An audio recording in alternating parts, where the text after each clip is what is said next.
Hello and welcome to my channel, and this is the showcase of my 1986 movie 3D printed Kranix. I wanted to make this video just to show off to the customers what you're getting before you're purchasing the files. I've not done a video in a long time, I've been very busy. And just first off, size comparison with the Studio Series 86 Hot Rod and the, I guess, Titan's Return Legends Class Nor. I think he's the right size at the moment. He should be deluxe class scaled. Let's do a quick 360 around the figure to show off the details. You can store his alt mode parts on his back, give you a clearer view. Let's take them off. All the alt mode parts can form an axe. Now let's take a look at the figure. There are some alt mode parts hanging off the back of the arms. That is not cartoon accurate, but based on I made his alt mode the Marvel Comics alt mode, and he turns into a jet in that, so I have to incorporate the jet parts in him some way, and that is the only way I can, and I'm quite happy with how this looks.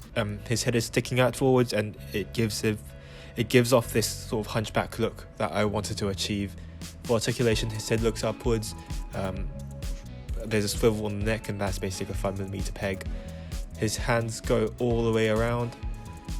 This hand is a bit tight on mine, so it's taking a bit of effort. His arms go all the way out. They don't go all the way in towards the body because of the hips, and that is cartoon accurate.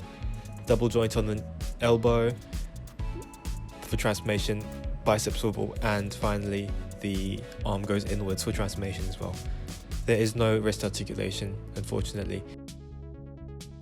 There is a hip swivel, and his leg kicks up a lot. His leg kicks up all the way almost, and then a 90-degree bend, thigh swivel, and then a little claw hinge at the end. So let's straighten him out, and he is also a weaponizer because of how I assemble his parts, using the pegs and port method, so he can be used as a weaponizer, and let's show him off right now. I do like to separate them in this way, and what is left is his body and his head. There is another way to use them, and I'll show them off later. This is how I've put him onto Eraser, so that's his thighs and his arms. All the alt mode parts again can be used as a weapon. There is a shorter peg for the axe, and that is for a figure to hold it, for that peg to fit through, and then you could close the axe onwards to make it look like the figure is holding the axe in one piece. So we have Hot Rod to demonstrate that, and then close the axe. So here he is with the axe. I like to think of it as, you know, him holding King Kong's axe from Kong vs Godzilla, because it kind of looks like it. Again, his head, alt mode head, can plug into the end of the axe to make it look more triangular and more triangular in shape, and there you go. I think that looks quite cool. I think that looks like a bit of a spear, and that's the vibe I was going for. I was going for a gladiator inspired look. And finally, the hips and the little pea shooter I've given to Nor. As you can see, it's quite cute, and again, the head you can plug into a port, and then the body you can plug it to somewhere else, and there's quite a few ports in the back of the body, so you could plug in weapons as well. With that out of the way, let's get into transformation. So if you have Universe Cyclonus, you should be pretty familiar with how this thing transforms. First off, unpeg the fins on the side of the legs and split the legs, very similar or exactly the same as Cyclonus. So you split them, unpeg them from the shin, and then you accordion them upwards along and wrap them around the thigh. Flip the claw upwards and then do the same for the other side. Now for the arms, it's quite straightforward again.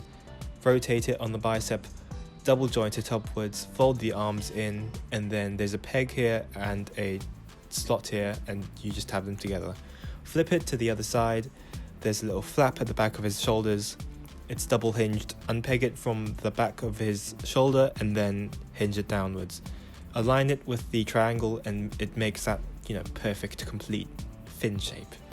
Do that to the other hand as well, and what you're left with is unfortunately the part that needs part forming. So take his head off, replace it with the alt mode head that is now at the end of the axe. Let's take the fin.